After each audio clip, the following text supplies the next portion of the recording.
In terms of ankylosing spondylitis and exercise and fitness, it can be really challenging because you have to consistently motivate yourself to keep moving through the stiffness, through the tightness, through the fatigue. It's not just, hey, I wake up and okay, yeah, I can exercise. No.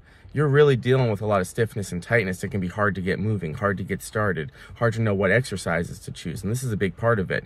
We know movement and exercise is crucial. You got to do it. But at the same time, it can be really difficult. I mean, part of the disease is the stiffness, the tightness. And if you don't move, it can get worse. You're also living with the fear and the worry that it's going to get worse. So sometimes you push it too much, or you just want to exercise as much as you can. So the most important thing is finding what's right for you.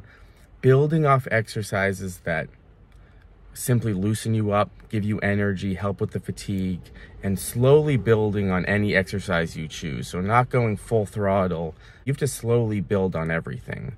Really slowly build. Make sure your body adapts well to it before you progress. Make sure you're using light weights first. Can you control the weights? Are you in a good postural position?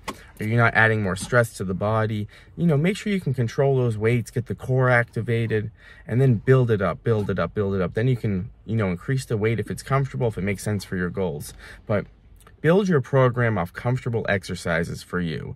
And if you have to get started, choose and that can mean anything: movement, yoga, mobility, postural drills. But also, start with really the most comfortable range of motion.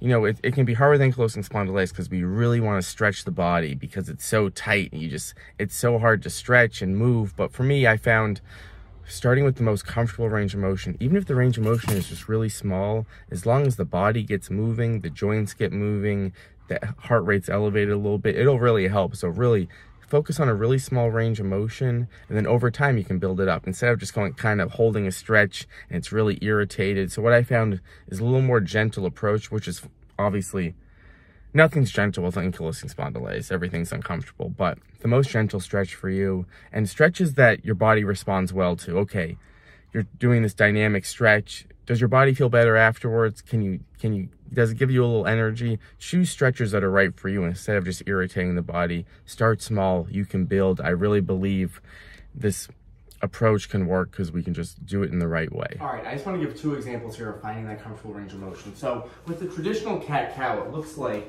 rounding out the back, pulling the belly button in, squeezing the abs as you round to really open up, and then dropping down and then looking up. So for me, I'm really tight in my mid-back, and my head can get really tight, my neck can get really tight, so looking up actually is pretty painful right there. So what I would do is really just generate a small range of motion. It still feels really tight, but it's not painful. And I would just start here. So I'm not involving the head. I'm just getting the spine moving.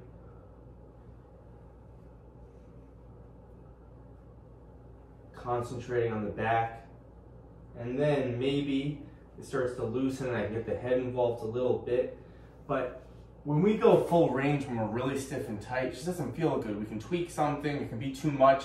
It can also really be discouraging because you're trying to do the stretch, you're trying to loosen up, but I've had to really take a more simpler approach, a really gentle approach, because for me, what I found is just the blood flow, the joint movement can really help loosen me up. And then the head gets a little more comfortable once I open up the back. So find the best range of motion for you.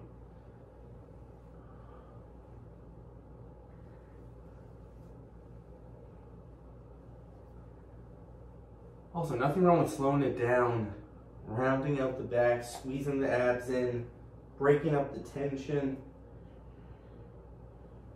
then dropping those shoulders down and back. So find the most comfortable range for you. It's gonna look different for everyone. Find that most comfortable range, then try to relax the body. It might help a little bit. So number 2, so for me, my hamstrings get pretty tight, and kind of static stretching can be great, holding a stretch for long periods, but for me, this just hurts. It's too much to pull this in. I can feel it in the hip when I get sciatica. So what I like to do, I'm gonna extend my leg till I feel that tension. 1-2 seconds, then I'm gonna relax. So just that comfortable range, you're feeling it, and then relaxing. More dynamic mobility, dynamic stretching. Again, this is what I found to be more helpful for me. Just something to think about. Just really that comfortable range. And if it's really tight through the hamstring, just get really small motion at first. Not pushing it, getting the joints moving. And then maybe it opens up a little bit. It can be really hard to relax with AS because of the stiffness and tightness.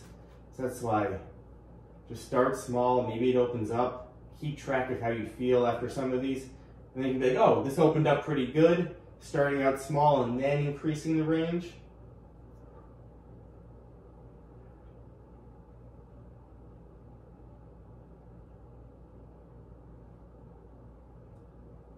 So, just 2 examples. Start where it's comfortable, see if that helps. Let me know what you thought about. Let me know how you're doing your stretching. Are you doing dynamic stretching or holding a stretch?